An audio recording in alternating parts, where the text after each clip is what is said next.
Hello, bachcho. Let's read this question. So this question says, a ball is thrown from the top of a 60-meter high tower with a velocity 20 root 2 meter per second at 45-degree elevation as shown in the figure. Okay.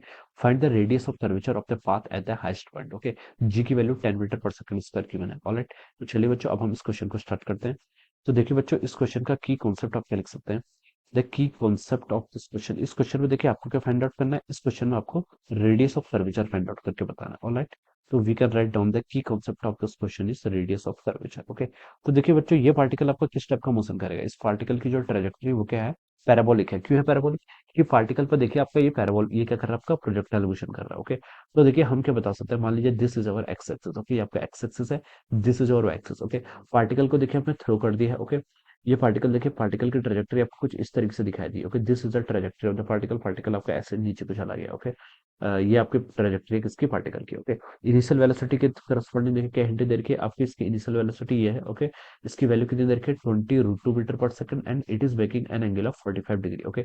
45 degree का elevation है. Okay, with horizontal, ये आपको given कर रखा है. और आपसे बोला है कि find the radius of curvature of the path at its highest point. Okay. तो देखिए बच्चों, रेडियस ऑफ कर्वेचर को हम डिफाइन कैसे करते हैं. रेडियस ऑफ कर्वेचर देखिए आपका इसका फॉर्मूला होता है R C, it is equal to v square by a perpendicular. Okay.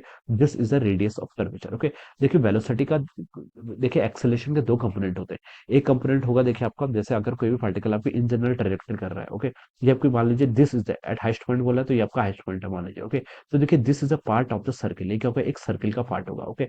और उस सर्किल की जो रेडियस होगी, ओके, वही हमें क्या करना है यहाँ पर, कैलकुलेट करके बतानी है. ओके. ये एक सर्किल का पार्ट होगा और उस सर्किल की जो रेडियस होगी, that we need to calculate here. Okay. ये हमें क्या करना है, यहाँ पर कैलकुलेट करके बताना है. ऑलराइट. अब देखिए इस पॉइंट पे देखिए पार्टिकल के पास वेलोसिटी कैसे होगी. इस पॉइंट पर पार्टिकल की वेलोसिटी देखिए आपकी क्या आपकी, this is the highest point. Highest point पर आपकी जो वेलोसिटी होती है वो सिर्फ आपकी एक्स एक्सिस के अलॉन्ग होती है. वाई एक्सिस के अलॉन्ग वेलोसिटी कितनी हो जाती है, जीरो हो जाती है. और ये किसके इक्वल होगी, ये आपकी यू कॉस थीटा के इक्वल होगी. क्योंकि देखिए एक्स एक्सिस के अलॉन्ग आपका कोई एक्सेलरेशन नहीं है. जो आपकी इनिशियल वेलोसिटी थी एक्स एक्सिस के अलॉन्ग, वही आपकी फाइनल वेलोसिटी होगी. ओके. और इसका मैग्नीट्यूड देखिए कितना होगा, इसको हम लिख सकते हैं आपका 20 रूट 2 इंटू कॉस 45. कॉस 45 की वैल्यू कितनी होती है आपकी, 1/√2. ओके. और 1/√2, तो 1/√2 से √2 कैंसिल, तो ये हो जाएगा आपका 20 मीटर पर सेकंड. ओके. तो हम लिख सकते हैं this is the initial velocity along x axis. X axis के अलोंग, सॉरी, ये आपकी इनिशियल वेलोसिटी है और पूरे पाथ में भी आपकी वेलोसिटी क्या रहेगी, सेम ही रहेगी. ओके. तो हम बता सकते हैं एक्स एक्सिस के अलोंग स्पीड क्या रहेगी, आपकी कांस्टेंट रहेगी, जिसकी वैल्यू कितनी है, 20 मीटर पर सेकंड के इक्वल है. ओके. अब सेकंड चीज देखिए आपको क्या बताना है, ये एक्सेलेरेशन परपेंडिकुलर, इस अगर हाईएस्ट पॉइंट पर वेलोसिटी ऐसा है, तो इसके परपेंडिकुलर डायरेक्शन में जो एक्सेलेरेशन. ओके. तो देखिए पार्टिकल पर सिर्फ आपका एक ही फोर्स लग रहा है, कौन सा, ग्रेविटेशनल फोर्स. उसके कारण एक ही एक्सेलरेशन लगेगा, कौन सा, आपका acceleration due to gravity, small G. किस डायरेक्शन में, आपका नेगेटिव, नेगेटिव वाई एक्सिस के अलॉन्ग. ओके.